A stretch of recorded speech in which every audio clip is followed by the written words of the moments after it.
Yeah. I love my HBCU. And boy, I love it, love it. I love it, love it. I love my HBCU. And man, I hope my team they won one. Yeah. I hope my team they won one. Yeah. Man, I hope my team they won one. I hope my team they won one. Yeah. I tune into the HBCU Sports Lab to see if my team won or lost. If they lost, I'm quiet as a mouse. But if they won, keep tab. I'ma do the dab, yeah. Dr. Cavil, he know what he be talking about. Mike and Charles, they know what they be talking about. They compress the analytic data with this hip hop. If you know them like I know them, they gon' tell you if your team, if they won or lost, and who the ball. So listen to Professor, yes sir, and pay attention, cause he gon' teach a lesson. This is Dr. Cavil's inside the HBCU Sports Lab. Still here in Prairie, survived the rain, as some people said on the social media platform. Jackson State alum, I would say all except for our co-host, because he's right about it. He might get in trouble because I pulled him out and say that he don't do all that fussing. But for all the rest of, they said they was crying with the loss and why we got the rain all the way over here in Texas. And I guess that includes the North Carolina Central fans that were crying all the way from North Carolina. We also have those Benedict fans crying as well in terms of South Carolina. What they call it, upset weekend, upset Saturday, it was, it seems like. So this is episode 731. Welcome to episode 731 of Inside the HBCU Sports Lab radio show and podcast. The show that's covering the sporting HBCU dash for all things HBCU sports for institutions large and small, from the NEIA to the NCAA. We share insights and information on the HBCU sports culture, HBCU athletic aesthetics to facilitate the story of HBCU athletic programs and the business of HBCU sports. I'm your host, Dr. Kenyatta Cavil, along with my co-hosts, Mike Washington, Charles Bishop, and A.D. Drew. The professors are in the building. We're filming from our home studios, or as I said, the tailgate space, mid-city as they call it down here in Prairie View, which we've been here since day one, before there was a thing such as RV. I drove one up. Mike made sure that I had the money to do it, as he was still taking care of me at the time. So I appreciate it. We're filming from our home studios in Signal Live, Caseway 4:30 a.m. studios with the Texas Radio Hall of Famer, multi-Hall of Famer Ralph Cooper, in a beautiful home at Texas Southern University. With that being said, let's bring everybody on board so they can see what's going on. I think they're crying over there in Southern too. I think they're the main problem. You know, we got the score with the man here. Southern, there's something wrong with them. Life ain't right if they can't be crying about something. They send folks home, send them packing. They all over the ledge. Folks more coming to the ledge. They lost to Jackson State. They lost to FAMU. They got Alcorn coming up. Oh, boy. They lost to folks that they don't even claim as rivalries. They get so mad they send the coach packing. They lost to Prairie View. Still got Texas Southern coming. This might not get much better, but they got to find a way to get the pound up first. With that being said, Charles, how you doing today? Doc, I made it in. It's roughly about I guess an hour and 13 minutes from Prairie View to my house. And you mentioned showers. I was showered with raw emotion. You gonna say 30 seconds? I was showered with raw emotion for all hour and 13 minutes of that drive back home from Prairie View last night. So, I'm here. I got my throat right, and I'm front and center. So we got to talk about it. We got to talk about upset Saturday. I would say a great call on the SWAC TV. Thank you. In terms of broadcast, I know it's shortened. That was the right call. We'll get into that a little bit as well. Let me go to you, Mike. What's your thoughts? Man, upset Saturday. Man, you can't coin it any different. I mean, whether you go to the MEAC, whether you go to the SWAC, whether you go to the Division 2, upset Saturday, quote unquote. And as you can see, the tailgaters behind me are still out there. And you can call it upset Saturday because you can tell from my voice, it's upset too. So. Mike, we only gonna pull on you when we need you. We know you. Thank you. Please work through it right now. A.D. Drew, it's appropriate that you have your MEAC SWAC Celebration Bowl, Cricket Celebration Bowl shirt on because yesterday the front players may have a little more work to do. So I know it's a lot of fun in Atlanta eventually where somebody's going to click their ticket there, punch their ticket as they like to say in different places, but maybe a little different at this point. And then, if that wasn't good enough, where you butter your bread, upset there too. Woo. I don't know if I would call that an up. At least in the rankings, it was 1 versus 2. Benedict came in there. Everybody said Benedict was number 1. Now, I agree with you. Most folks said if quarterback was healthy to play for the Rams, that's who they would pick. Even Brian, when his Las Vegas odds, talk about Las Vegas odds. What was the odds for Grambling getting it done? Different discussion. We'll get back to it. AD Drew, what is your wild thing that happened Saturday? I don't know if I would call a couple of these games upsets. I would say more surprising, especially with the score of a couple of these games. You know, the Benedict Albany State score, the fact Albany State won, no, did not surprise me. The score of the game and how they won, yes, it did surprise me. You know, Grambling, unfortunately, has Jackson State's number, at least for the last 2 years. Whatever you said, Delaware State beating Central, maybe an upset, but given what Delaware State has done this year, I'm not so sure that I would really classify that as an upset. It's kind of hard to say upset. What? Let me finish. Remember the start of the season. Nobody picked Delaware State to do anything. At the start of the season, yes. But when you have 2 top 10, 2 top 7 teams going against each other, it's kind of hard to say it's an upset. To me, an upset occurs when it's somebody who's outside the conversation, outside of the ranking. On that day, makes AD, what you drinking? I want some. Like, here we go. Charles is so going back to last year. Let me get this in, Doc. Last year, I'm gonna get you, AD. Was an upset. AD, I'm gonna get you off the list. I'm gonna make this simple. Charles, say your comment. Mike has already told him. Charles, what you got to say? We used to talk about Delaware State in terms of Valley. So I mean, that tells you about the job that they've done this season. Exactly. That is an upset for them to go to North Carolina Central and get the win there. That's a complete upset. Yeah, I would say this too. We're gonna simplify this. We do a ranking here, mid-major, major. I know everybody else might do their stuff. You got to spend the schedule. When we on this show, we're gonna follow Dr. Cavil's ranking.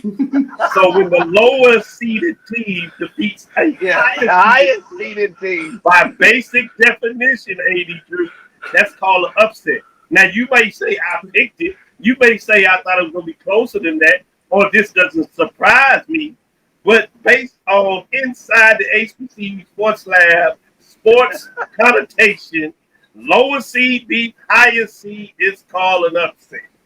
Now, with that being said, it's time for me to give out cigars to those teams that did, quote unquote, the upset that AD Drew is still trying to figure out the new math. With that being said, we had, quote unquote, upset with Grambling defeating Jackson. So to the Tigers, here's your cigar. 26-24, a field goal. Let's say prayers for T-Stat. You were hearing that as he was on the field that he had movement. His mom was there.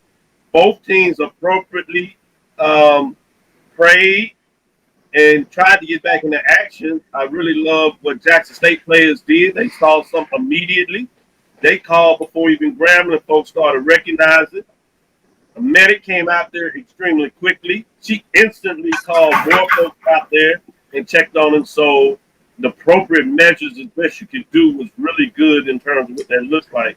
So I did want to make sure I acknowledge all those involved and continue well wishes. And congratulations to the kicker in terms of nailing it. He showed his excitement appropriately of getting a big win, what we call an upset on this show when the number 1 ranked team goes down. to the team that was outside the poll, essentially number 10. That's an upset. Then we also have, obviously on the other side, Delaware State taking down our number 2 team, North Carolina Central, in terms of that. Now that was the top 7. You had 7 versus 2, fascinating to open things up. And Delaware State 35-26 after being down 10-7, rolled off several points and kind of pulled away. Central closed it up to try to make a win out of it. Congratulations to Howard in overtime, 33-27. South Carolina State has woken up off the mat after that was close for a little while, 51-20 in terms of shout-outs and goes to the Bulldogs over there, getting it done. Shout out to North Carolina A&T, defeating Campbell, getting their second Coastal Athletic Association, formerly known as the Colonial. And then you have Alabama State. Surprising some folks, that was 49-3 or 6 at halftime. They ended up winning 56-13. Not that they won, but they waited one. Shout out to the Hornets Mac City Classic, taking home the trophy. Rivalry game, so shout out to those fans. FAMU will not get off the neck of Southern as they go down there feeling better about themselves to go out to the Rattler. They make things maybe interesting at the end of the show. We'll get to that matchup, 43-35. Wildcats are finally here in the SWAC and ready to play some football. They defeat Pine Bluff 31-14. Shout out and cigars to Wildcat. And the Braves said not so fast. I know y'all in love with the Delta Devils, but they got a little more work to do.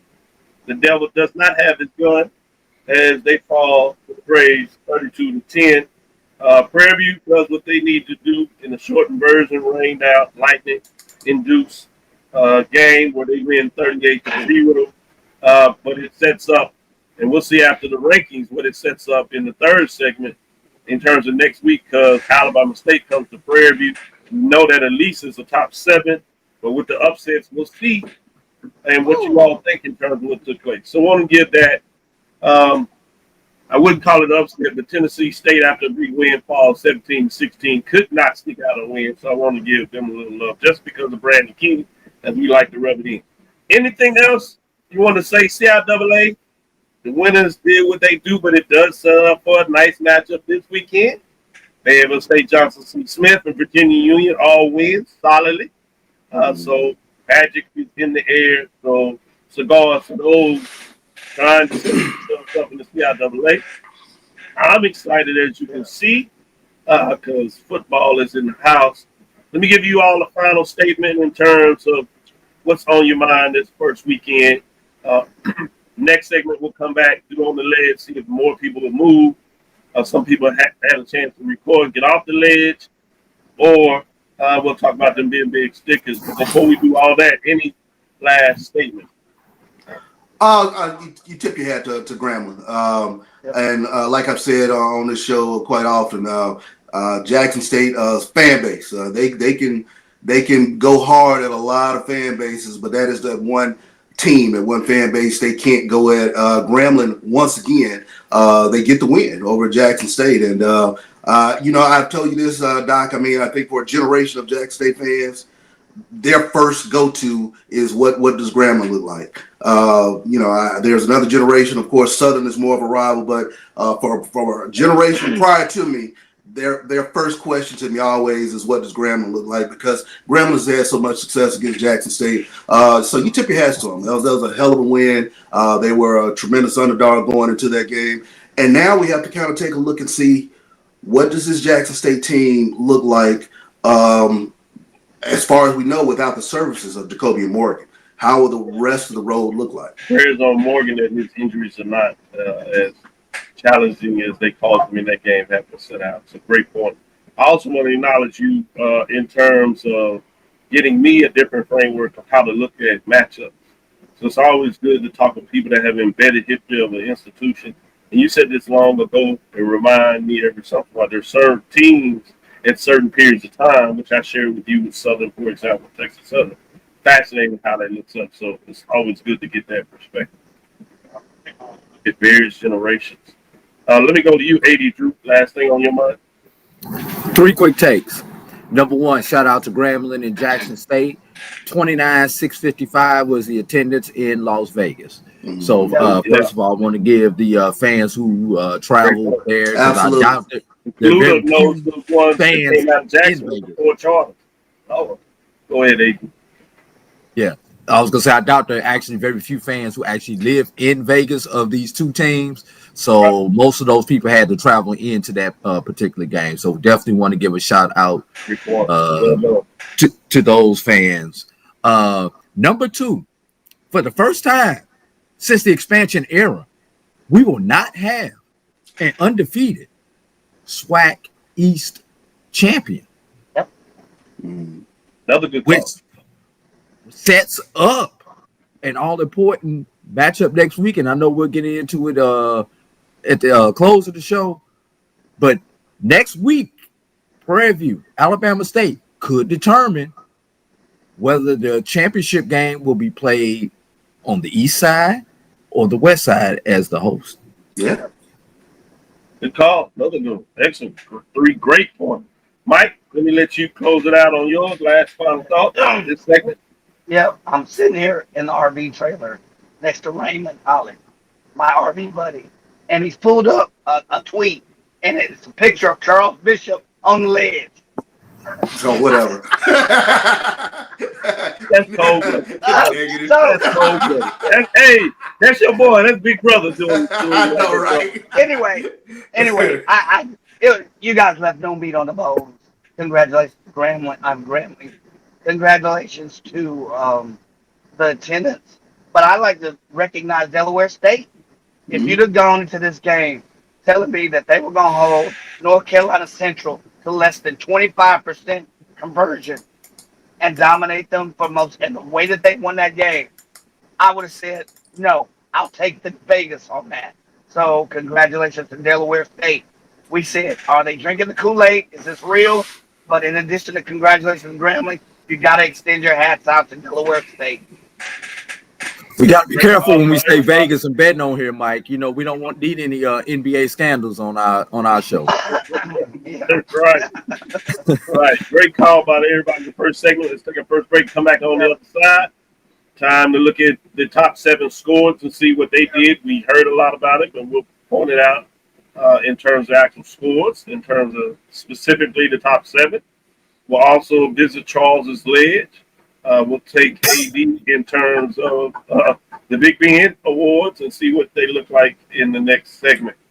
With that, we'll be right back after this first break. This is the Dean of the College of HBCU Sports, Kenyatta Cavil of Dr. Cavill's Inside the HBCU Sports Lab with Mike Washington and Charles Bishop. Come mix it up in the lab where the course lecture is in session every Tuesday from 6 o'clock p.m. Central Standard Time on Facebook Live, YouTube Spreaker, or the BCSN app, as we discuss all things about the HBCU sports culture, including exploring the week that was in the sporting HBCU diaspora, as well as the upcoming week of HBCU sports. With me, the Dean, the College of HBCU Sports, on Dr. Cavill's Inside the HBCU Sports Lab with Mike Washington and Charles Bishop. Course lecture dismissed.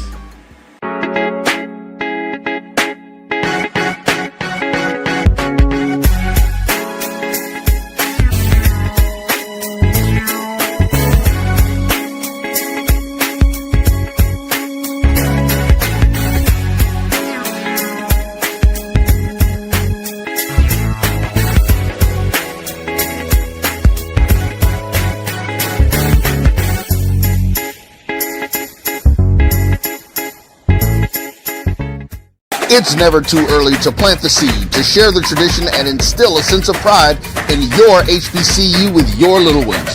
HBCU Pride and Joy Children's Boutique helps you share your school spirit with a wide selection of adorable kids apparel and accessories officially licensed from your favorite HBCU.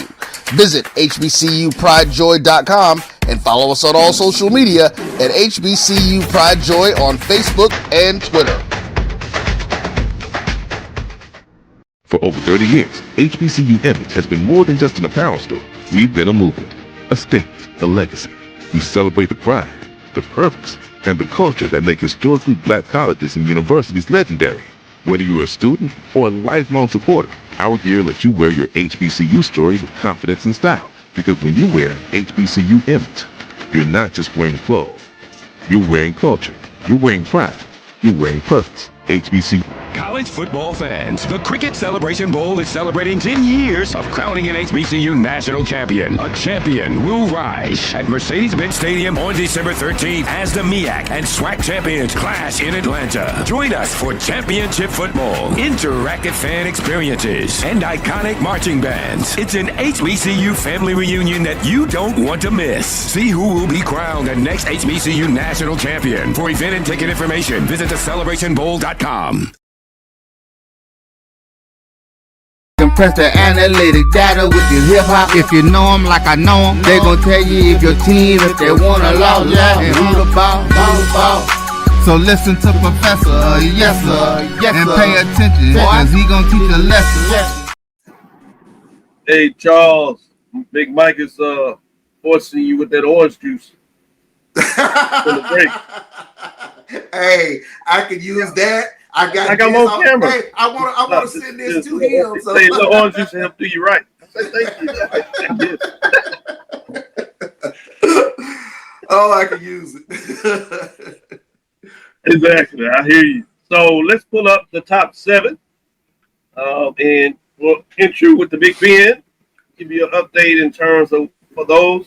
Pretty much all our watchers know now, so let's kind of scan through that. We'll look at the Big Ben helmet stickers in this segment. The Big Ben Award is given after the football season. An honoree must also exhibit the enduring characteristics that define Big Ben. L. Cavil, senior, determination, diligence, integrity, performance, familial, teamwork, fraternal, and community engagement. Ben was an HBC All-American, playing for Wiley College in the mid-20s. That first decade of the SWAC, won the national championship. So it's presented by THG Agency. In this segment, you can actually give the helmet sticker to whoever you want. For the actual awards, they have to be connected with the state of Texas, meaning they played high school football in the state of Texas and went to a HBCU, or if they're from outside of the state of Texas, but they go to a HBCU in the state of Texas, they are eligible to be a winner of this award. So we'll do that. Now it's time, as we continue to move forward, to look at top 7s.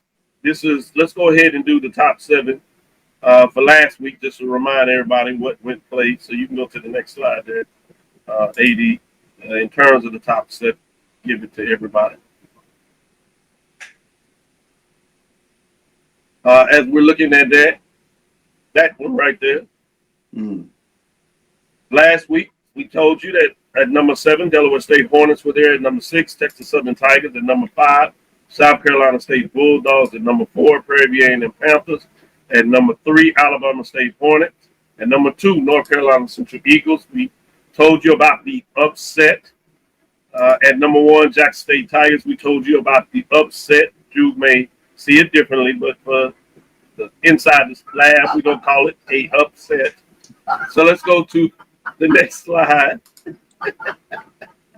When we look at those scores in terms of week 8, let's go to our first one, which was a matchup that featured number 10. I'll say that again, number 10 Grambling State Tigers, who now improved to 5-3, 2-2.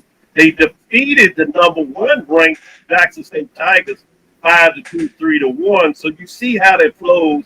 And why some people may call this an upset, because the lowest seeded team, highest seeded team, in fact, it defeated them 26-24 on the field goal. So just something to consider. Let's go to the next matchup, which is number 2 team that played against number 17. As we see, number 17 is at the top of the bar. They have a lower ranking than the other team. They improved 5-3, 1-0. And they defeat the number 2 team that is now dropping to 5-3 and 0-1. And the score was 35 for the lower seeded team at the time, that's Delaware State, than the higher seeded team at the time, North Carolina Central Eagles, 35-26. So that's why on this show, we call that an upset. Just making sure that everybody's clear. As the dean of HBCU Sports and a resident professor, when you see folks that may be looking at things differently, one of your responsibilities is to teach. So this is a teaching segment. Let's go to the next one, if you would. As my grandmother would say, I'm going to learn you something. In this case, you had the top 10, right, at number 3, Alabama State, as we was going to as they defeat a lower seeded team, Alabama A&M, 56-13. So we wouldn't call this an upset as A&M falls 4-1-3. In fact, because of the score 56-13, we probably could call this a beatdown. But with that said, I'll let y'all decide. Next matchup, number 4.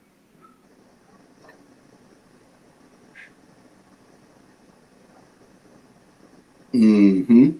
This one is just okay. We don't even need to discuss this one. Number we don't 4 need to here. talk about it. We don't need to talk about it. Prairie A&M over Lincoln of California, and we're still trying to figure out how they went. There were rumors that they bust in, which scared everybody. They were going to get off, but we learned that they actually flew in, or if they did bust in, they flew back, and they had to catch a flight. So the Lightning, they shortened the game, moved halftime to after the game in terms of bands. They did well, but they won 38-0.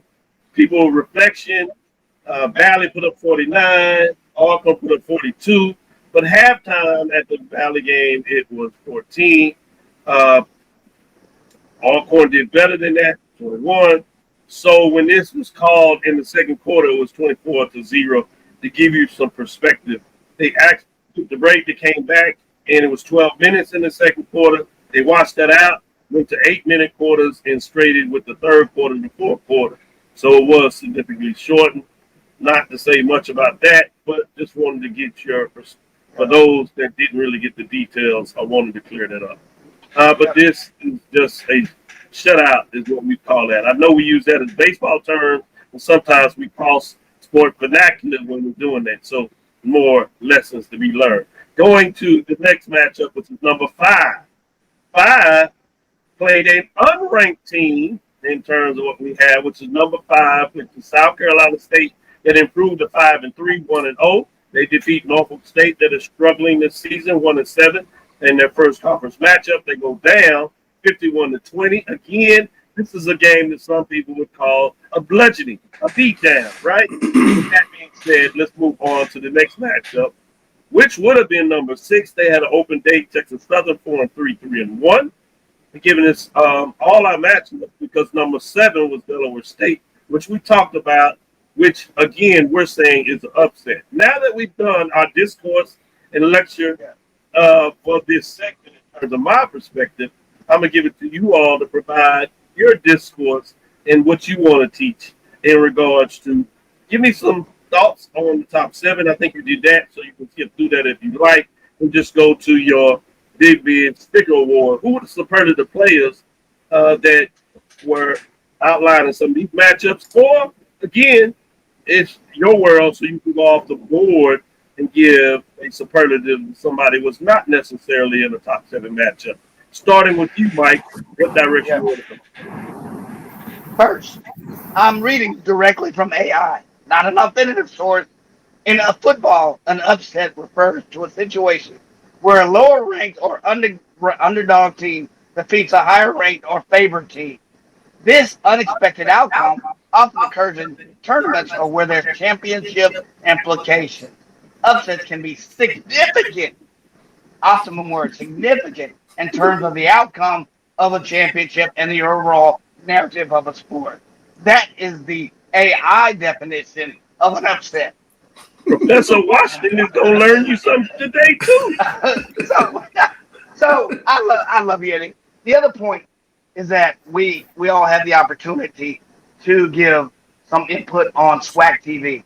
And your colleague, Brian, said, I'm going to be looking at Prairie View sideways if they don't score 50 points. You remember that? So when I watched A&Z Strike Zone, I don't want to hear Brian talking about taking us go 50 points. We had a shortened clock, weather. I don't want to hear anything about we didn't score 50 points because we basically played them in 3 quarters. 38 points, 3 quarters. All right? Point number 2. Point number 3, Big Ben. Y'all, I know there's rules to it, but the quarterback, I know there's rules, but Cade Bennett, quarterback for Delaware State, I've seen him from the beginning, played well. He did a pseudo Andrew Body performance, 300 yards total offense. So that's who my sticker goes to. Great job, Mike. And as I said, this segment, we open it up for you to go off because we want to make sure that you're able to acknowledge all superlative players. So I appreciate that. It makes sense. I also like the lesson in terms you learned today. Good job on your lesson in terms of taking it to the professors, taking folks to school, even if it's AI. And you made sure that people notice where you got the information so they can determine how they want to deal with it. Good job, Mike. Charles, Bishop, I'm coming to you. Where do you want to go with your lesson of the day?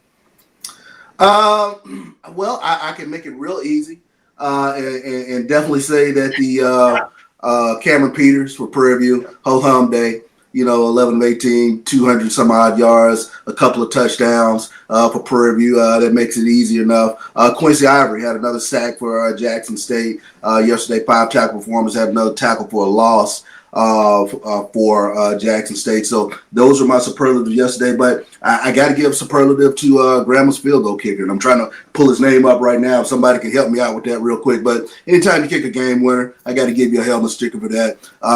You take I go back to the 4th and 9 play. That kind of helped them get into field goal position where the young man, Darrensburg, ran for the first down that kept that drive going. This was after the stoppage of play after Xavier T-Set was injured. But to continue to keep that drive going, superlatives go to the Grambling offense with regards to that, to get in field goal position and then to knock the game winner home. So those definitely would be my helmet stickers. Give me that name. Josh McCormick. Josh McCormick, exactly. Thank you. 44-yard field goal with 21 seconds left. And Grambling stuns a ranked Jackson State. And when they say ranked, our number 1 ranking, as well as the FCS top 25 ranking in that matchup when they say ranked. Just again, as we are doing a little bit of teaching today. AD Drew, what direction do you want to go with your list? I want to give a definition from the book of AD.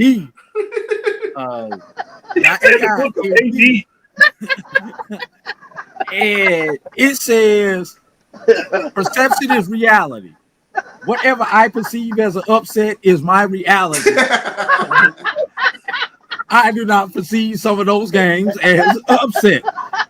So, according to AD, some of those games, although they were in your definition upset, are not in the AD's book an upset.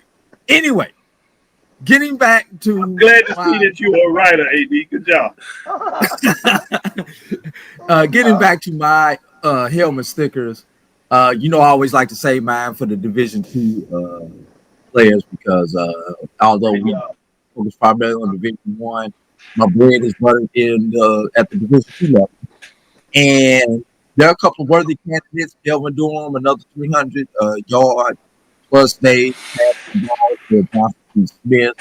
Curtis Allen almost ran for 2 bills again, ran for 198 for Virginia Union. But I have to actually give my helmet sticker to Isaiah Knowles. Anytime you knock off number 1, you're the quarterback of the team that knocks off number 1. 3 touchdowns, did throw for on the road at that. Yeah, and after coming back with that type of performance, after having sat for 3 weeks, definitely deserve my helmet sticker. Oh, excellent helmet sticker, and I'm glad you gave love to the Mid Major. I believe that was certainly adequate. So those things I said at the beginning of those things, while you need to learn something, you redeem yourself, AD, really well. So we'll close out this segment. Before we do this, though, there is Charles's ledge. Charles, since it's your ledge, we're going to start out with you to see who's on the ledge. Or do some people even get off the ledge for at least a minute? Oh, absolutely. I think Florida A&M is no longer on the ledge. I think they were hate watching yesterday, so they are they're doing that. So I know a lot of Florida A&M fans are pretty happy about the results from yesterday. But based on number one and number two team losing, and it's sort of shattering the whole foundation of your expectations of being in Atlanta, even your travel itinerary. That has been shattered a bit. The landscape has changed. So yeah, absolutely. North Carolina Central and Jackson State, I think they're both fan bases are absolutely on the ledge. So like I told you, I had an hour and 13-minute drive from Prairie View to Jackson. I think I heard all that raw emotion from Jackson State fans. Like, okay, what does this mean? Does it mean we're not going to Atlanta? Hey, first and foremost, you still control your own destiny. You still control. I had to explain. You still control your own destiny. Now, where the SWAC championship takes place, that could be up in jeopardy, but you still control your own destiny. But the foundation has changed, especially, like I said, as of today, not knowing the health of Jacoby Morgan going forward. That is one of the things that you kind of paying attention to with regards to Jackson State going forward. And it's like I told everybody last night, if you trust TC Taylor and you saw how they bounced back last season after they lost to Grambling and they got things together, they battened down the hatches, tightened up the ship. And if you trust that process, you understand that coaching staff is probably in the lab right now, making whatever necessary adjustments. So we'll see going forward with regards to Jackson State as to whether you change your travel plans or not. So great take there, Charles. And I can tell your full professorship is coming to play the way that you were lecturing and teaching there. Go ahead, Mike. Charles, that was a beautiful soliloquy. I'm sure if you explained that to every single Jackson State fan, they probably would have looked at you and said, okay, so I still need to change my plan. You absolutely know that happened. That was like, yeah, but you say all that, what do you mean? What do you mean? Hey, relax. Mike, since you jumped up there, go ahead. Who's on the ledge for you?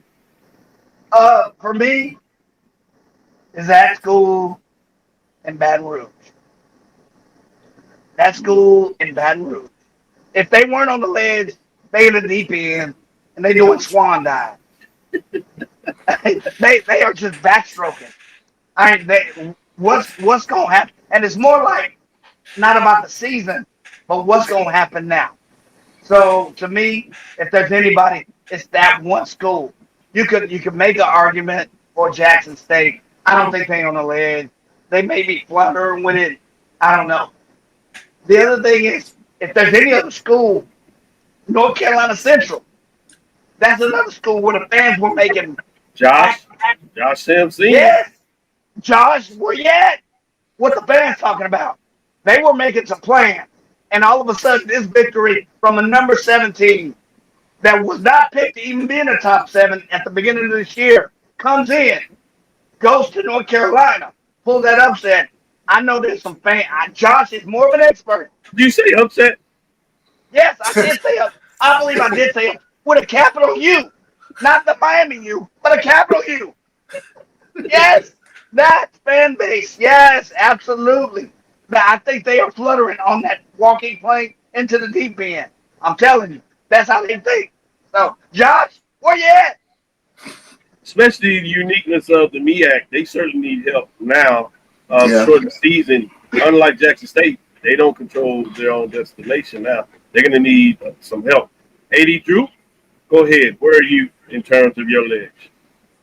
Actually, I don't think anybody is on the ledge today.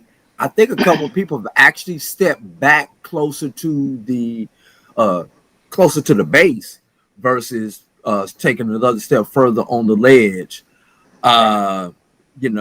Because everybody happened to take care of business this weekend.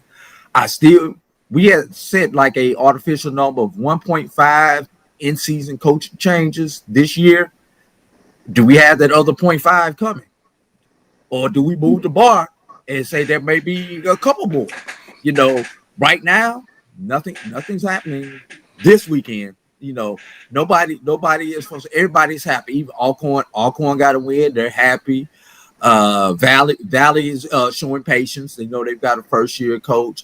The only person who may take one step closer to the ledge, possibly, and I'll say that with a very small P, Mike, not capital P, maybe Morgan State, because they are slowly regressing there, considering where Coach Wilson came in at and what the expectations have been, and considering how long he's been at Morgan State. That may be the only person who may be taking another step, but they're definitely not at the edge of the ledge as of yet, everybody.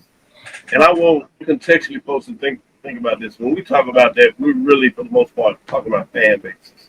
So you're absolutely right. When we look at it, we would say, hey, they played in tremendously close games, so they're right there. Certainly a disappointment. But yeah, when you talk about fan bases, they act totally different. That's why we call them fans. Remember, fans are short for fanatics, and that's the framework we think in. So we do want to make sure we acknowledge in coaches what they're doing the work. We understand that. As Charles was accosted earlier about that, we want to share that this is about fan base, not about attacking coaches. You're good folks, and we know the work you put in there. We take the class seriously.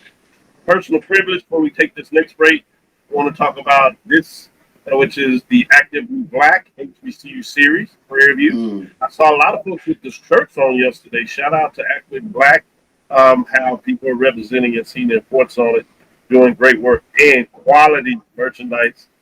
Good price in terms of what you do, but you're getting quality.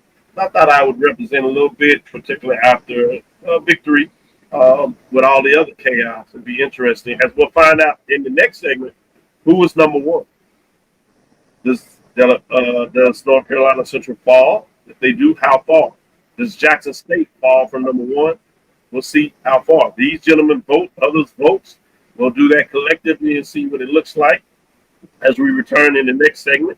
Then our final segment, we'll talk about key matchups, and we're going to produce Kyle Mosley as he looks at his analytics and give you some thoughts as they break down these matchups, where they are in terms of his analytics of who are projected to get things done. We'll be right back after the second break. On the other side, we'll give you the major division, top 7. You don't want to miss it.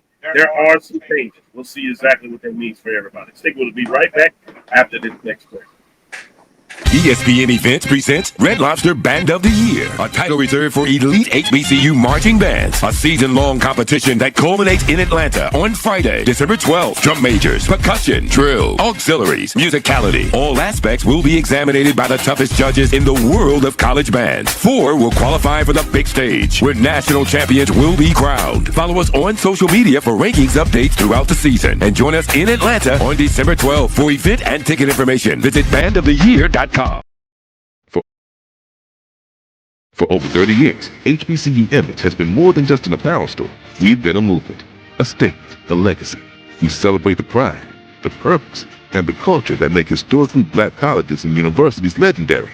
Whether you're a student or a lifelong supporter, our gear lets you wear your HBCU stories with confidence and style. Because when you wear HBCU Image, you're not just wearing clothes. You're wearing culture. You're wearing pride.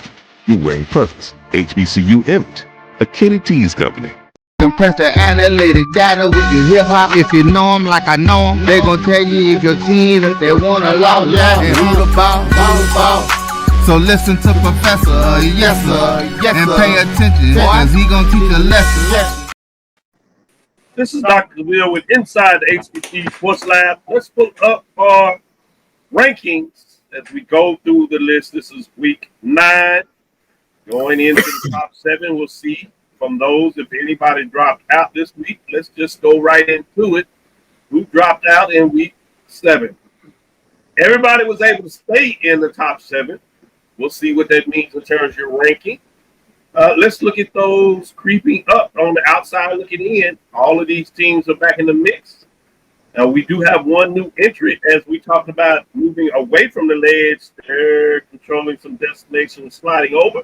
Bethune-Cookman Wildcats are 4-4, 3-1, 149 points. Grambling is moved up in terms of the votes after their big victory. Grambling State Tigers sit at 5-3.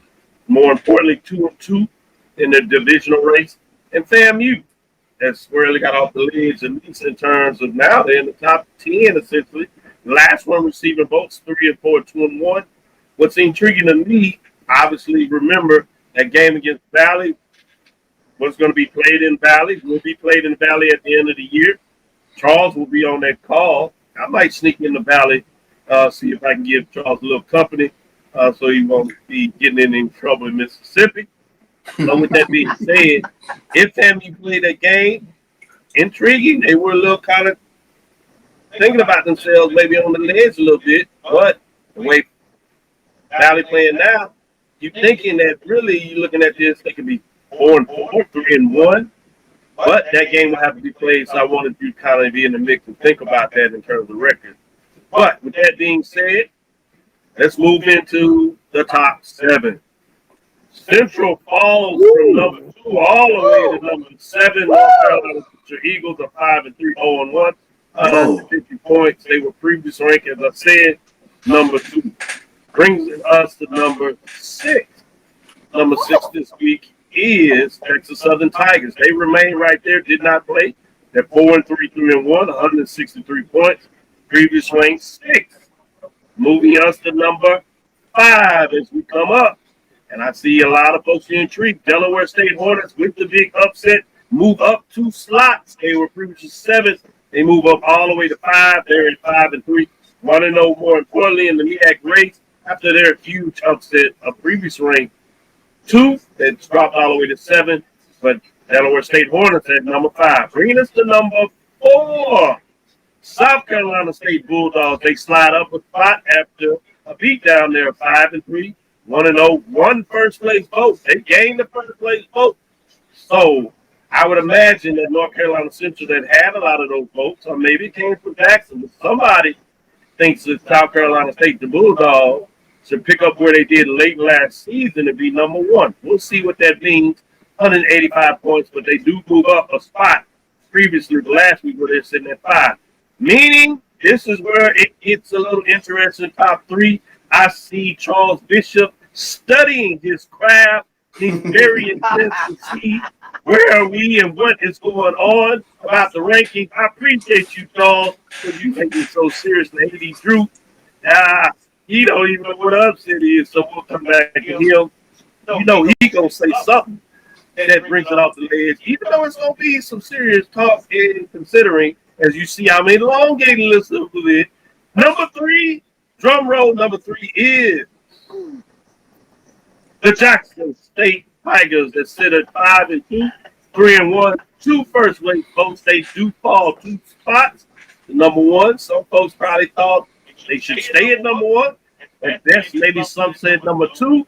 But in the rankings this week, they have 2 first place votes. Some folks think they should still be number 1. You might want to consider. But in this poll, they fall to number 3. Bringing us to number 2, which you know who's going to be number 1. Number 2 is Prairie and them Panthers, 6-2, 4-0, 215. One of the best defenses out there, ranked number 1 in several FCS categories, certainly in the conference. Previous ranked 4, they move up 2 slots because of the upset, meaning the number 1 team is Alabama State. They did lose to Jackson State, but they got a beat down over Alabama A&M. They rebounded. They had number 1, 5-2, 3-1. 5 first place votes, 219. Previous ranked 3, they jumped up all the way to number 1 because number 1 and number 2 lost from last weekend, which means this week your number 1 team, after 10 straight weeks going back to week 10 last year, Jackson State, 14 weeks, number 1, they fall from the spot. The new number 1 is Alabama State Hornets. Let the arguments begin. In week 9, the next week's matchup, because I don't think it's going to stay for somebody, we got number 1 versus number 2. Number 1 goes on the road to Prairie View, setting up for a significant matchup. Everybody says that clearly the top 2 teams are in the East, Jackson State and Alabama State. Prairie View says, I got something to say about that. We shall see as they get a chance to host not just the top 17, now they host the number 1 ranked Alabama State Hornets in Dr. Lil's week number 9 poll rankings. Let's take it away.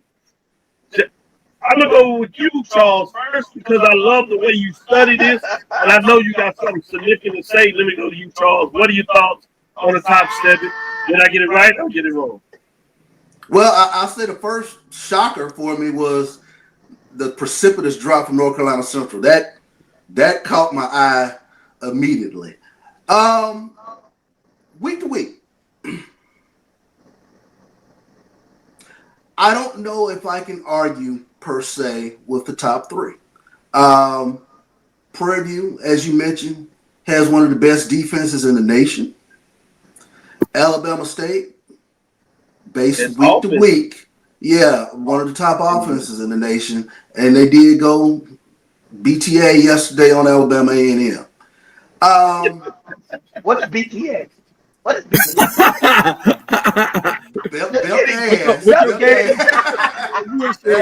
You trying to get your car revoked? Your license revoked, so you can't be on there. That did happen. You know what? I'm actually good with Jackson State being right where they are, right there. That's fair. It's essentially a week-to-week poll. You keep playing, you keep winning, you get your upsets, things will change. But this week, based on just how things happen in the ball, number 1, number 2, being upset. Everybody else won except for Texas Southern didn't play. It also talks about how far Central failed because of the other teams winning. Do you punish them for winning while you lost? A game at home for homecoming that you expected to win. There should be some outcomes, reality for that loss. Great combo, Charles, and breaking it down. Let me go to you, AD Drew. Then we'll come to Charles, Mike. You need to close up the segment. But AD Drew, what do you think about the top 7? You know, I can see some of these things, but this was probably one of the most difficult votes I had as far as where to put these teams. About 10 o'clock last night, I was going through, looking at data from the games I didn't happen to get a chance to watch, or some of them I was able to watch while I was in the press box, bits and pieces of them. Let's start at the top with 1 and 2. You know, the biggest debate was who to put number 1 with the Jackson State loss. Prairie View, Alabama State. All right. Prairie View, they play Little Sisters of the Poor. Alabama State,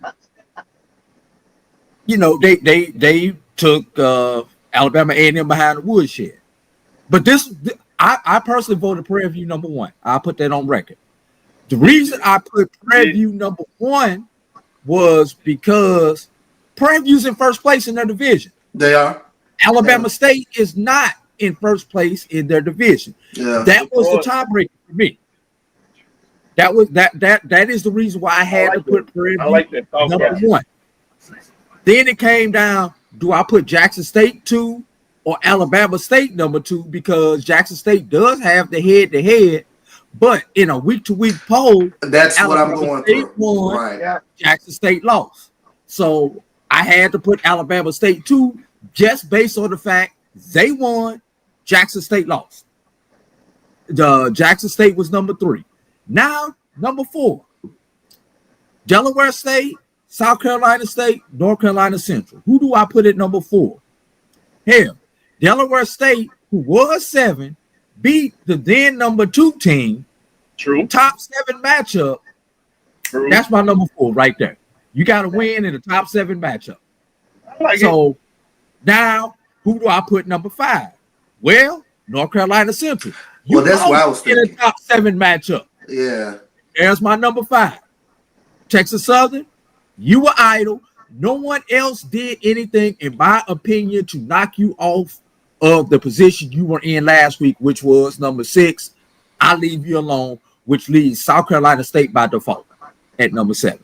That's how I approach it. Those are the votes that I Great breakdown and an explanation of how you set up your votes. I really appreciate you taking the time to do that so folks can see how you struggle and how certain data points mean something to you in your ranking. And everybody has that rhythm that they go in when they send in their votes. So that's part of the magic of week-to-week rankings where folks literally put in their votes. They do go back and look at things, and they weigh them based on how they weigh them so everybody understands what it looks like a poll ranking. So great job, AD Group. We gonna save it to Big Mike. Mike, what do you think? Top 7? No issues at all with the first 3. I went back and forth, but no issue. If you go week to week, like Dr. Bill says, you go week to week, no issues with the top 3. My issue is with Delaware State, South Carolina State, Texas Southern, North Carolina Central. So basically that's 4 to 7. And I agree with you. If you look up any stat, it now has Delaware State as in top of the MEAC. They're in first place. So from my perspective, if you're at the first place of your division and you beat the then number 2 team, to me, it also I look at statistics. Delaware State should be above South Carolina State. And I thought that fall for North Carolina Central, yes, it was far, but I don't know if Texas Southern has done enough to be in that number 6 spot. I would have them at number 7 and North Carolina Central up at number 6. That's enough of a degree of a fall for me. Great stuff. Great breakdown. I love your explanation, and I can't argue with it. All of y'all did a really good job of explaining where you felt the poll got it right, but also where you see challenges, and that's what we want to do in this segment as we break down the 7. Get some of the voters that vote in the poll rankings to say where they voted, why they voted, how much they agree with the rankings, and it sets stuff up for next week when you start talking about key matchups, which we will do after this last break. We'll come back on the other side and talk about these matchups. Also, this is a chance to provide a reminder. We will have a different number 1 team, you would imagine, in the mid-major on Tuesday. So stick with us for those mid-major programs. I saw a shout-out that AD Drew in terms of giving some love to the mid-majors, particularly to the Albany State Golden Rams and Benedict and what took place. Go ahead, AD Drew. And I was going to say, some of those same thought processes and those same decisions that I had to make, I also had to make with my Division II poll because some very similar scenarios happened on the Division II level also. So this was a really tough weekend to send in both these polls, Dr. Cavil, for me personally. Yeah, I expect that as we get deep in the season, particularly when you get upsets, it gets a little more challenging in how you do your poll. That's why we call them upsets. We'll be right back after this last break to come back on the other side and talk about some key matchups as we do this. Our team 80 through about Professor. We'll be back. We got some big ones. Things get interesting. Stick with us. We'll be right back after this last break and talk about those matchups. Number 1 versus number 2 is on the books. Greetings, Panthers. My name is Roland Austin, and I'm one of the directors at the 1876 Athletic Foundation. The 1876 Athletic Foundation was formed to promote the success of all 343 student athletes. Our overall goal is to fund scholarships for all of our student athletes. We ask that you help us in achieving this goal by donating to the 1876 Athletic Foundation via the QR code below or 1876.foundation. Your generous donation will help us continue to assist the needs of all of our Panther athletes. Thanks, and go Panthers. ESPN Events presents Red Lobster Band of the Year, a title reserved for elite HBCU marching bands. A season-long competition that culminates in Atlanta on Friday, December 12th. Drum majors, percussion, drill, auxiliaries, musicality. All aspects will be examined by the toughest judges in the world of college bands. 4 will qualify for the big stage, where national champions will be crowned. Follow us on social media for rankings updates throughout the season. And join us in Atlanta on December 12th for event and ticket information. Visit bandoftheyear.com. For over 30 years, HBCU Image has been more than just an apparel store. We've been a movement, a statement, a legacy. We celebrate the pride, the purpose, and the culture that make historically black colleges and universities legendary. Whether you're a student or a lifelong supporter, our gear lets you wear your HBCU story with confidence and style. Because when you wear HBCU Image, you're not just wearing clothes. You're wearing culture. You're wearing pride. You're wearing purpose. HBCU Image, a Kenny T's company. compress the analytic data with your hip hop. If you know them like I know them, they gon' tell you if your team, if they wanna lose ya, and who the ball. So listen to Professor, yes sir, and pay attention, cause he gon' teach a lesson. It's Dr. Cavil inside the HBCU Sports Lab as we get into our last segment.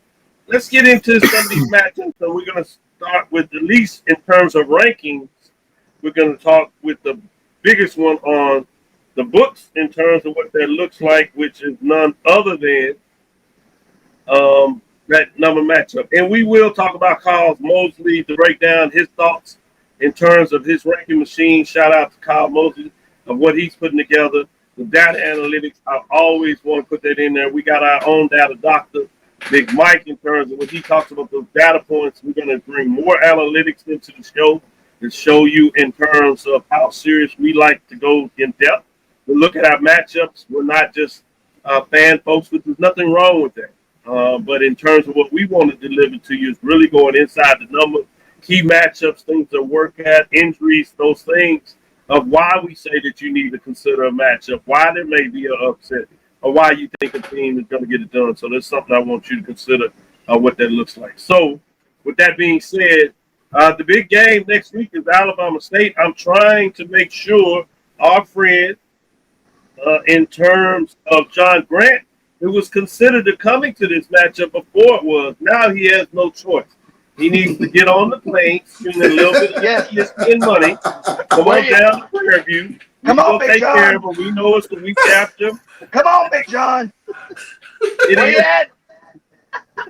And if the AD didn't have to do work, we try to recruit him to come down there. But we promise you, John Grant, you come to Prairie View, we'll take care of you. We'll put you in the suite, get you a chance to talk with the AD. We even see if we can make sure you talk to President of the Grand, President of Prairie View A&M University. So, you know, I have just a little bit of say down on the Prairie View George. So I'll use it to make sure that you're treated right, Mr. John Grant. If you choose to fly into Houston, we have 2 major airports. You straight shot right down to 90. We'll get you a parking place, whatever, media credentials. We'll see what's necessary. Put you in the suite. Put you in the National Alumni Suite of Prairie View. I happen to know the president, Mr. Roosevelt Huggins, is doing a great job. In fact, he did something last week in terms of Southern's homecoming, able to get Prairie View A&M folks, 50, 60, 100 folks in the middle, drive seat, 50-yard lines for Southern's homecoming. We had a show last week. Shout out to those folks that did the show, the Southern and all 4 state fans over there as they do it. They were saying they've never seen anything like that besides what they've seen on the football field. But they were also talking about Prairie View taking up a section in their thing. So just giving you an idea that there is some things that Prairie View A&M gets right. Number one, Alabama State Hornets that are doing a lot of things right. They come 5-2, 3-1 at number 2 Prairie View A&M 6-4-0. You got the coach talking about getting in line. You got the AD talking about buying some tickets, get your butt back to Prairie View anything. So you can't say that I didn't try to tell them. I'll continue to teach on this show today. 1 versus 2 in terms of this matchup. It's the big one, so I'm going to give everybody a chance to talk about it. Starting with you, AD Drew. What are your thoughts, 1 versus 2? Consider to the polls that was released today. Big time. Another game. Maybe not the game of the decade. It certainly is for Prairie View. Maybe even Alabama State. With that being said, AD Drew, what are your thoughts on this matchup? All that stuff sounds good on the field, Doc, but me being in the media, here's my question. Who's going to win the press conference? That's why I want to put my money at. Who's going to win the press conference between these two? Because you literally got fire Tremaine Jackson and ice Eddie Robinson Jr. when it comes to the microphone. Both are effective. Both get the job done, but they have 2 different approaches. Who's going to win the press conferences throughout the week? That's the storyline that I want to see. Number 2. Especially if I put out the number 1 versus number 2, any of them will take the bait. Yeah. Besides that, important for determining home field advantage for the SWAC championship game. Prairie View wins this game, they've almost locked up home field advantage. Prairie View has the advantage of having 3 of the next 4 SWAC conference games at home. Data point, Mike. Big advantage. Data point. You took my data point. You took my data point. A&M, Alabama State, with renewed hope because of the Jackson State loss. No, they cannot afford to lose another game because for Alabama State, it's SWAC championship or bust because they have absolutely zero opportunity to make the FCS playoffs due to the Turkey Day Classic. So I am really intrigued about all those different variables going into this week, trying to see how it's going to play out. And by the way, potentially SWAC Player of the Year and Andrew Body against the number one defense, one of the top defenses in the SWAC. Storylines everywhere this week. Yes, you social media people out there, get off of what happened last week. We'll give you another. You had it last night. It's time to move on. Maybe give you half a day today. 24-hour Sports Wrap. They'll do a review, but time to move forward. Let's set this match up. You got Andrew Body, number 1 offense, coming in on the road to face the number 2 defense. He had this shot before. At that time, he was number 2 facing the number 1. Now he's the king of the hill, along with his Hornets. It'll be fascinating, this matchup. Mike, what I love about what we're doing, we talk about Dr. Charles McCullen, the commissioner. He talked about helping put this together. You got, obviously, as we talk about Mr. John Grant in terms of what he's doing. He says, look at matchup. Talk about players week to week. We got folks in mid-season firing coaches, whether you agree or not. All that is heightened because the importance of a SWAC championship game, the importance of the Celebration Bowl, the importance of winning those in terms of being able to go get that loot, as the young folks would say. They probably changed it up, but I'm using my old language to talk about young folks, but it is what it is. I can do that. I'm the dean of HBCU Sports. What more do you want? We got fans now, after a raining tailgate, as they celebrating cigars, even young folks at the Alpha Pit, they talk about, as Charles said, what does this mean? Where do we stand? Do I cancel my tickets? They talking about we get the game. We got texts with folks going out there talking about, thank you, Jackson. Talking to their Grambling friends, frat brothers, sisters, sorority sisters, talking, thank you. We control our destiny. We hope the game is Texas. This is what HBCU sports culture is about. When you look at the ranking, talk about what's going on week to week, keep the fervor high. We got SWAC TV where we bring you the updates of what's going on. We got folks SWAC TV where you can follow your games while you watch the other games on your phone. And I see the people, they talking about it. They walk around, they tailgate, looking at phones, looking at TVs, watching games on HBCU Go in their RVs while they are having food with friends, crowding their TVs, looking at outside the TV. You walking down, they got Jackson State and Grambling, Las Vegas on their TV. They not watching these other games. This is the culture. This is what we built. This is why it's important. This one's coming up. And you got another big one this week with 1 versus 2 coming out of the SWAC. Charles, what you got to say? I would say, boy, we've gone from learning about Johnny T, so now we're about to learn about 50-15 or quotes. Damn, boy.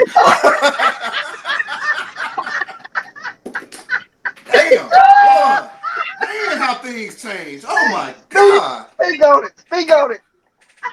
Man, woo. Speak on it. I'll tell you what, number 1 offense, number 1 defense, and Tremaine Jackson's challenge last week to the Prairie View faithful. Hey, you got to turn up. You got to turn out this week. You have to turn out this week. This is big time football. This is big time football in your stadium. This is the weekend to show all your love for Prairie View A&M Panther football. This is what it's about. This is what Tremaine Jackson came to do at Prairie View in terms of making sure that culture understands the football game is what's important. The football game is what's important, and this is what you have this upcoming weekend. I'm looking forward to it. Good stuff. Mike? Did you have your say? Well, since AD took my data point, let me give you some other things. Storyline. What's Andrew Body's record against Prairie View? Think about it. Think about it. He's over $1 million. Has he beaten Prairie View? No. You got the number one rusher, the number one passer in the SWAC against the top offense coming back to Prairie View. You talking about another storyline? Jump on that, baby. We got 50-15. We got Avenue J. We got everything.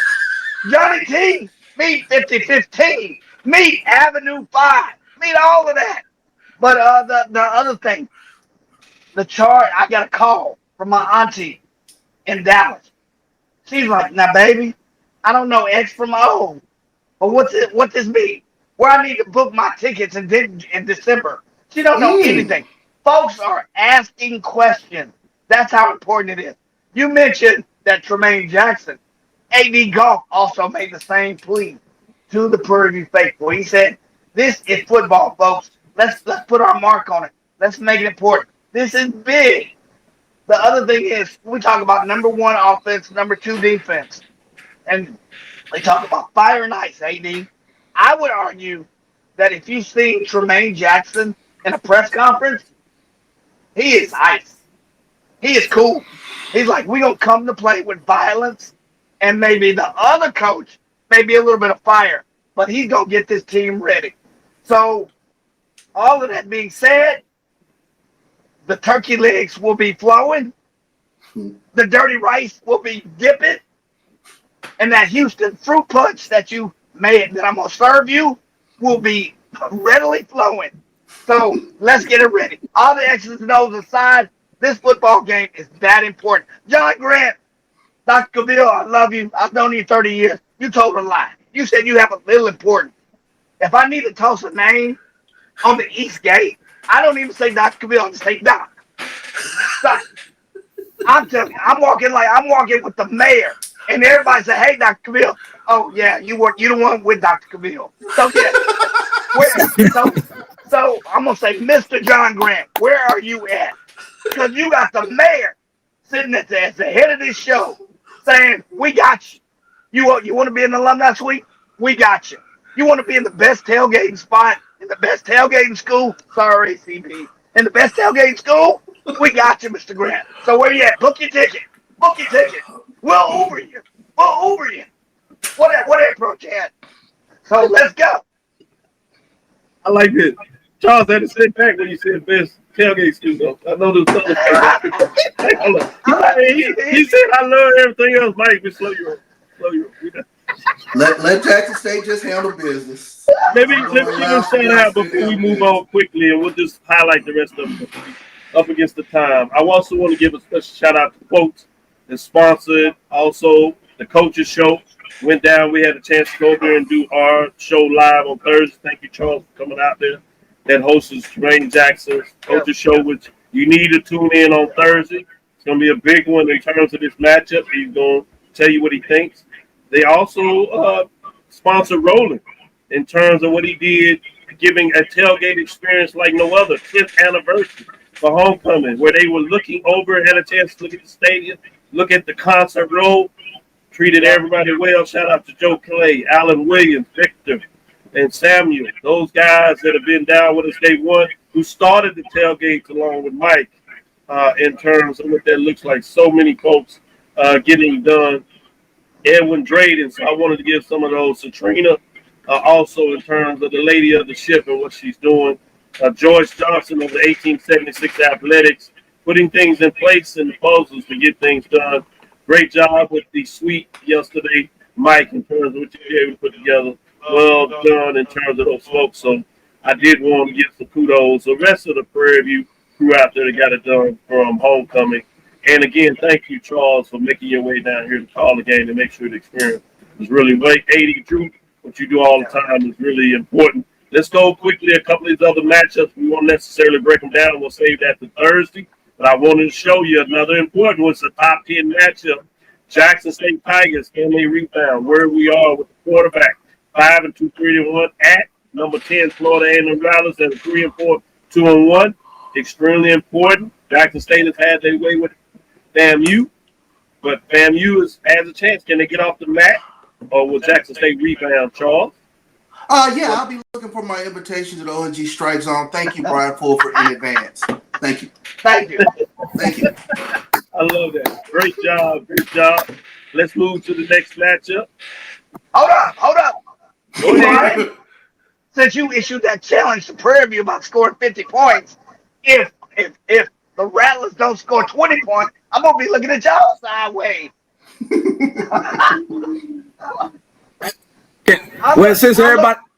I look for my invitation as well.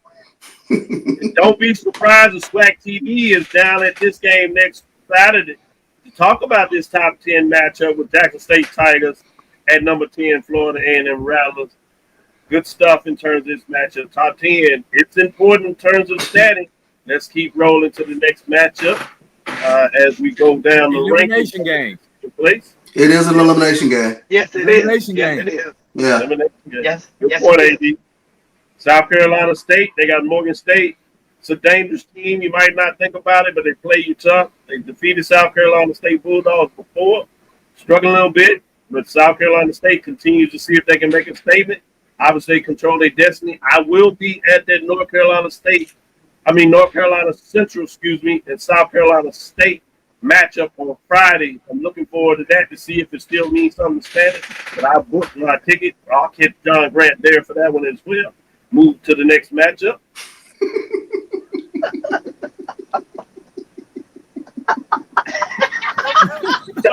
My buddy. Tell him, don't invite you, right? Norfolk State at number 5, Delaware State. This is the game that's on Thursday. It's in Philadelphia. Can Delaware State continue to get it done? We got 2 ex-Philadelphia NFL players coaching this matchup, and you got one of them that's ranked, that's playing some good football. Does Hornets move to 2-0, get a stranglehold, setting up for that matchup with South Carolina State down the stretch. We'll see what it means. Next matchup. Alcorn State ready, 6-1-3, feeling good. They got a win. It was Valley, but they got the win. They travel to Texas Southern. Texas Southern says, don't forget about us. We're 1 game behind Prairie View. We're looking at that number 1 team coming in there. Make a mistake if you want to. Texas Southern says we're going to be right back in the mix. They said it's 4-3, 3-1. Interesting to see what goes on there. The last one is number 7, North Carolina Central. Can they rebound? 5-3-1. They gotta have it. Howard Bison are 4-4, 1-0. They seem to turn it on. Conference play to Bison. They 1-0 overtime big win. They have taken to the past Central before. This time Central goes on the road to Howard. These are 2 teams that put 50 spots back-to-back years on each other, so you know how they feel about each other. This is a fascinating matchup. It gets into the elimination game for the Eagles. Howard has to find a way to get it done. Interesting when you talk about a top 7 matchup here. Next one. Just to give you a couple of key matchups outside of that, we get into those rankings in terms of what that looks like in terms of those matchups. Go ahead, Drew, and get to the next matchup as we do start to look at some of the rankings there. What you got to consider, which is Mississippi Valley State. Now go back to Mississippi Valley, if you would, in terms of Bethune-Cookman number 8.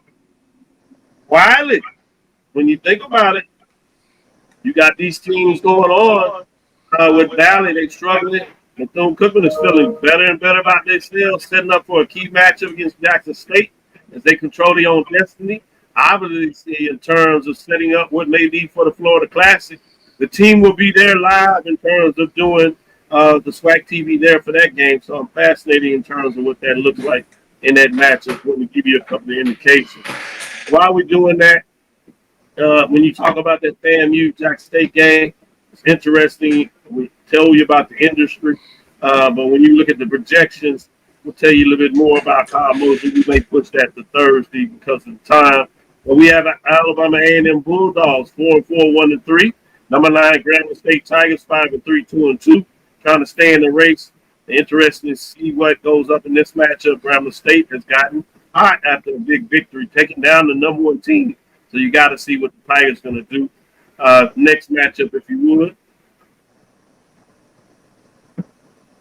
Southern Jaguars 1-7, 0-4 at Arkansas Pine Bluff 2-5-3. Both of these teams are essentially eliminated in terms of the race there, what they look in particular Western Division. But there's some pride there. Golden Lions would feel really good if they can get Southern Jaguars, even if they're down. And then, you know, Southern has pride about themselves. They don't want to go over in the conference. They made a change. You got Fred McNair. He had a lead in the game against FAMU, but could not succumb to it. So those are your matchups in terms of what that looks like. As I said, we have some analytics breakdowns. We'll break that down for you on Thursday to get you prepared of those matchups, what it looks like because of the elimination. Rozier says, we don't want none of your bad juju and brag. I get you. Hey, they done woke up. Don't play that with us. Good job what they do with the O&G strike zone. Seriously, good job by Brian. Keep up the great work, Rozier. Love you like a brother. Appreciate you taking care of me when I was down there. Great host in terms of what that looks like. With that, we'll go down. One final thought from everybody before we close the show today, starting with you, AD Drew. What are your final thoughts? I'm gonna flip back to the Division II level for a moment. Thank God I am not one of the nerds in the SIAC offices in Atlanta who's going to have to figure out the tiebreak between Kentucky State and Benedict should it play out when those two teams remain tied at the end of the season with Albany State in the pole position right now.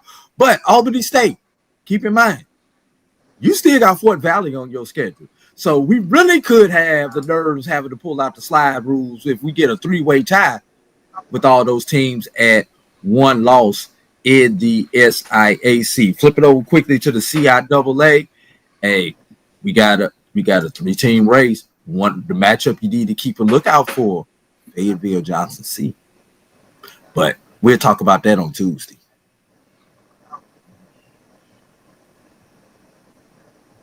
Good stuff. Let me go to you, Charles. I'm glad you said that, AD Drew. As Tuesday we'll get into it, the key matchup, the CIAA this week, though. Fayetteville State and Johnson C. Smith is one to keep your eyes on. If we talk major division, mid major, it's going down. We had it in the SIAC this past weekend. We shifted to CIAA in terms of mid major love. That has all types of implication on it for Fayetteville State and Johnson C. Smith. Can Johnson C. Smith get it right this year?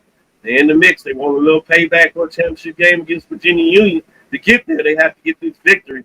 So that's a fascinating matchup on the mid-major level. Charles, what are your thoughts in terms next weekend where things get back interesting again?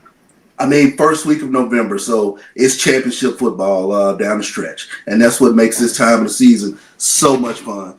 You talk about that number 1 versus number 2 matchup, Jackson State, FAMU, but playoff football in the MEAC and all the implications over there in the SIAC and CIAA. This is so much fun during this time of the year. I can't wait to get to next week. Looking forward to it. And as I mentioned earlier, Kevin, Brian, I'm just a StreamYard link away. Yeah. I want to implode the show. AD Drew? I don't know. OG strike zone. To call your brothers down to AD. Invite me. Where you at? I want to implode that show. The BCSM network. Don't be ugly. Big Mike. I want to do that ridiculous thing that you do with your wrist. Whatever. So anyway, what CB said, October's getting real. If you're not a football fan, I don't know what. And just imagine the race, the complexity of how it gets. If Alabama State wins, then that makes things somewhat complex. If Prairie View wins, that still makes things complex. If we start the season thinking that a team from the West could potentially hope the championship. We didn't start thinking that. Now we're thinking that. So it's imagine. They play the game for a reason. Drew, I know you're about to say something. The other thing I will say is that let's not forget TSU. Alabama State has to play Prairie View.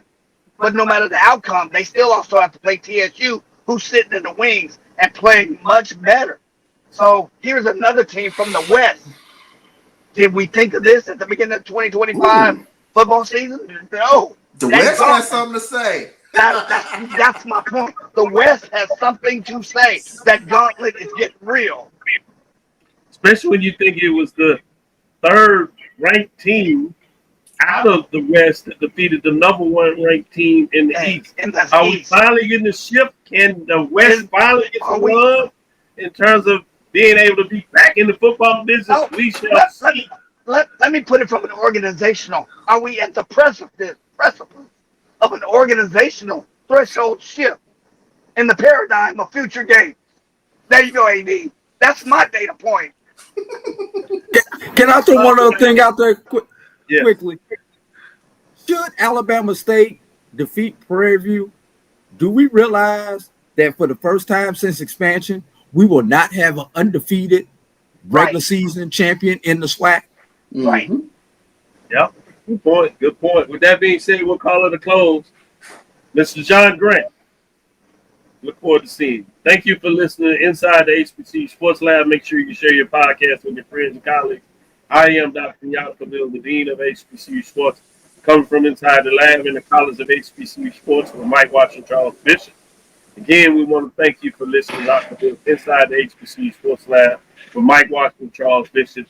I do want to make sure that we shout out the folks at Prairie View that allowed us to get up to the suites to set up for the SWAC TV to give you that Thurston getting it done in terms of so many ways. Appreciate her, Anitra, in terms of what she was able to do. Obviously, the AD, John Grant, great job in terms of what that looks like. Again, we want to thank you for listening to Dr. Bill's Inside the HBCU Sports Lab every Tuesday and Thursday at 6 o'clock, Central Standard Time, and on Sundays at 9, giving you a breakdown for the week of how you can look at HBCU sports. Follow me, Dr. Kenyatta, DrKenyatta, on Prairie, Facebook and Instagram, Inside the HBCU Sports Lab 1 on Facebook, Inside the HBCU Sports Lab on YouTube. Dream big, continue to move forward. We will talk with you soon. Charles? Of course. Mike? Lecture. Oh. AD? Dismissed. Dismissed. I don't know who that was. That's Raymond. That's Raymond. Tailgaters, 3P tailgaters.